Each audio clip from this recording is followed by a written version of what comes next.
Hello, xin chào 500 anh em. Chào mừng anh em đã quay trở lại với channel của Hatch Game. Và trong video clip ngày hôm nay thì chúng ta lại tiếp tục với series kiểm thử kỹ năng sĩ quan. Và video clip này sẽ kiểm thử kỹ năng của anh chàng pháo binh mới xuất hiện ở trong phiên bản 12.3. Trước khi đi sâu vào các cái bài kiểm thử về sau thì các bạn đừng có quên để lại một lượt like, share và subscribe cái channel của mình nhé. Còn bây giờ, let's go!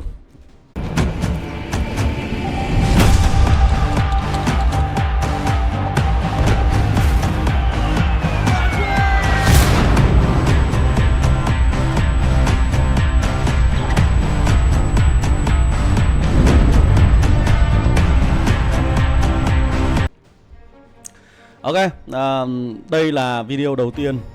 Trước khi mà thực hiện các bài kiểm thử thì mình sẽ dành ra một video để giới thiệu và đưa ra các cái yêu cầu của các bài kiểm thử, để sau đó chúng ta sẽ cùng đánh giá dựa trên những cái yêu cầu đó để thực hiện các bài kiểm thử về sau thì nó sẽ đảm bảo khách quan hơn. Đây cũng chính là một trong số những sự thay đổi mà mình mong muốn đem lại cho những người xem các cái video ở trên kênh của mình, đặc biệt là những người thích xem các video về kiểm thử các kỹ năng sĩ quan trên các đơn vị.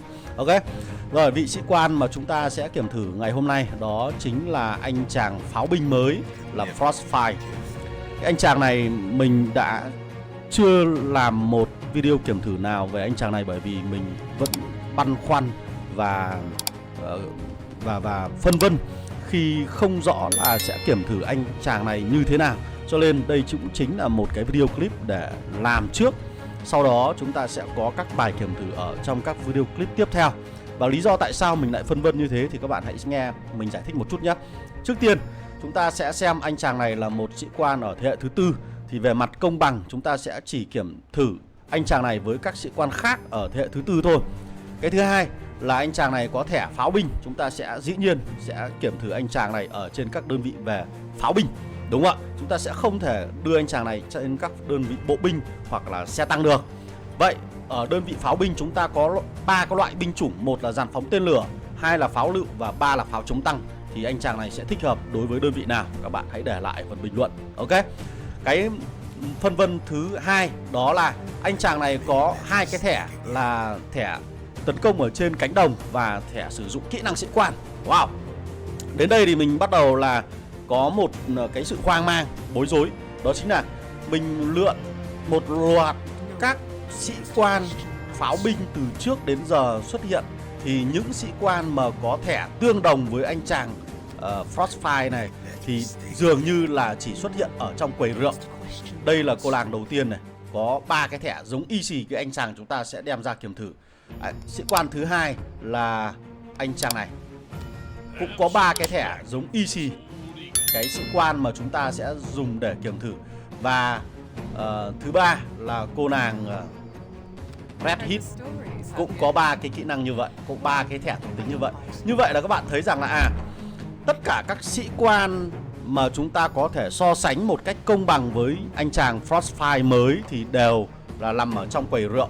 Còn một anh chàng nữa mà các bạn có thể chưa để ý, đó là sĩ quan là họa sĩ đại tài, cũng có 3 cái thẻ thuộc tính như vậy. Như vậy nếu như để xét một cách công bằng thì chúng ta sẽ chỉ có thể so sánh anh chàng Frostfire này với Metro trên cùng một đơn vị với nhau và cùng tấn công vào một mục tiêu. Thì như vậy chúng ta sẽ xem là khả năng tiêu diệt đơn vị đối phương sẽ nhanh hay là chậm cho hai anh chàng này, có đúng không ạ? Còn ngoài ra thì chúng ta sẽ có các bài kiểm thử đối với 3 cái sĩ quan ở trong quầy rượu. Với 3 sĩ quan trong quầy rượu thì mình sẽ làm phương pháp loại trừ là hiện tại bây giờ không ai chơi anh chàng này nữa. Đối với những người chơi ở server cũ thì các bạn có thức tỉnh anh chàng này thì có thể dùng làm tham khảo. Nhưng đối với những người chơi bắt đầu từ các máy chủ từ 100 trở đi sẽ dường như sẽ không ai thức tỉnh anh chàng này cả. Đó, và đặc biệt là những người chơi free to play. Do đó là trong các bài kiểm thử của mình sẽ không tính đến anh chàng này nữa. Chúng ta sẽ còn 2 sĩ quan là Red Hit và cô nàng Vindicta. Đây đều là 2 sĩ quan rất hot ở trong quầy rượu và khá là nhiều người đang theo đuổi 2 cô nàng này. Đó, như vậy là cái bài kiểm thử của chúng ta sẽ là gì? Một là đấu với anh chàng Metro, sau đó là đem kiểm thử với 2 sĩ quan ở trong quầy rượu. Thì rõ ràng ở đây sẽ có một sự mất cân bằng là anh chàng của chúng ta là một sĩ quan miễn phí Các bạn hoàn toàn có thể sử dụng 720 tượng vàng miễn phí để đánh thức anh chàng này. Nhưng hai cô nàng mà mình vừa chỉ điểm là Madame Vindicta và tóc đỏ đều là những cô nàng ở trong quầy rượu, cho nên việc so sánh nó cũng sẽ có phần khập khiễng. Nhưng cái bài kiểm thử mình hy vọng là sẽ đem đến cho các bạn một góc nhìn mới, đó là các sĩ quan miễn phí xuất hiện sau này nó sẽ có khả năng như thế nào so với các sĩ quan quầy rượu. Các bạn lưu ý là các bạn là free to play thì chúng ta sẽ cần phải mất từ 1 năm cho đến 1 năm rưỡi để đánh thức một sĩ quan quầy rượu.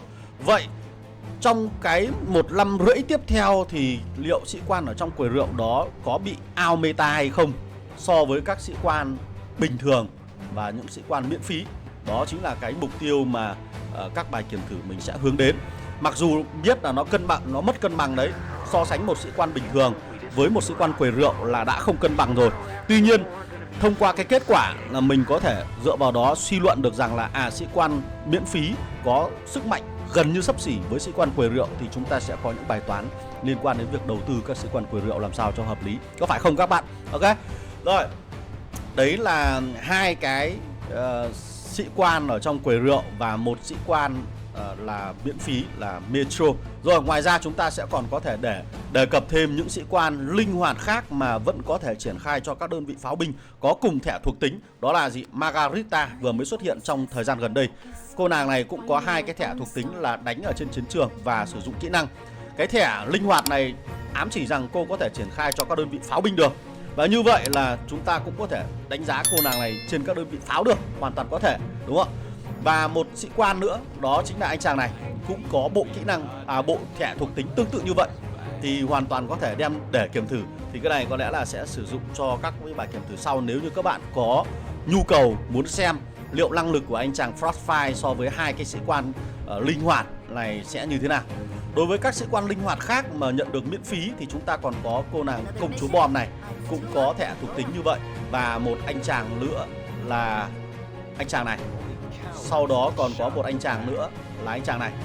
Ba cái sĩ quan mà mình vừa chỉ điểm cho các bạn đều là ở thế hệ thứ 1, thì rõ ràng là chúng ta sẽ không thể đem lên bàn cân so với một sĩ quan thế hệ thứ 4 được. Loại ok, như vậy là gì? Chúng ta sẽ xem có một cái bài học rút ra ở cái video này, đó là đối với sĩ quan mà có thẻ thuộc tính là chiến đấu ở trên chiến trường và có khả năng sử dụng kỹ năng, thì từ đầu trò chơi đến bây giờ chúng ta thấy có rất ít những sĩ quan có thuộc tính như vậy. Hầu hết những sĩ quan có thuộc tính là kỹ năng và chiến đấu ở trên chiến trường thì đều xuất hiện ở trong quầy rượu hoặc là có thẻ thuộc tính là linh hoạt. Đối với các đơn vị pháo binh, chúng ta chỉ có duy nhất một anh chàng là Metro, họa sĩ đại tài mà thôi. Như vậy đây là một trong số những sĩ quan rất là hiếm, mình gọi là kỹ năng hiếm đấy. Ok. Đấy. Vậy thì với những cái bộ kỹ năng hiếm như thế thì anh chàng này có xứng đáng để đầu tư hay không, và cách sử dụng nó như thế nào thì các bạn cũng có thể để lại ở các yêu cầu về các bài kiểm thử ở phần bình luận. Mình sẽ sắp xếp thời gian để thực hiện các bài kiểm thử cho các bạn. Đối với những các bài kiểm thử mà mất thời gian, mình sẽ làm ở dạng video dài. Còn đối với những bài kiểm thử có thể ăn ngay được, dạng mì ăn liền, thì mình sẽ làm ở dạng short để các bạn có thể nhìn thấy ngay. Ok. Nếu như có thể thì các bạn cũng cần các bộ kỹ năng về học tập kỹ năng sĩ quan thì cũng có thể để lại phần bình luận luôn, để mình làm cái một cái bảng tham khảo để sau đó đưa ra các cái video để cho các bạn xem luôn. Ok, nhưng mà dần dần thôi. Trước tiên là chúng ta sẽ so sánh sĩ quan, sau đó là gì? Học tập kỹ năng sau nhá. Ok. Rồi, đừng quên là khi triển khai anh chàng này ở trên các đơn vị pháo lựu, dàn phóng tên lửa hoặc là pháo chống tăng, các bạn cũng đừng quên để lại một cái phần chú thích rõ ràng là muốn kiểm thử anh chàng này trên các đơn vị nào thì hãy để lại phần bình luận. Càng chi tiết thì mình sẽ làm các video clip kiểm thử cho các bạn càng rõ ràng hơn. Ok. Rồi, video clip của mình sẽ tạm dừng tại đây. Hẹn gặp lại các bạn ở trong cái video clip tiếp theo liên quan đến kiểm thử anh chàng này nhá. Rồi, goodbye, see you again. Đừng quên để lại like, share và subscribe nhé. Và nhớ để lại bình luận luôn.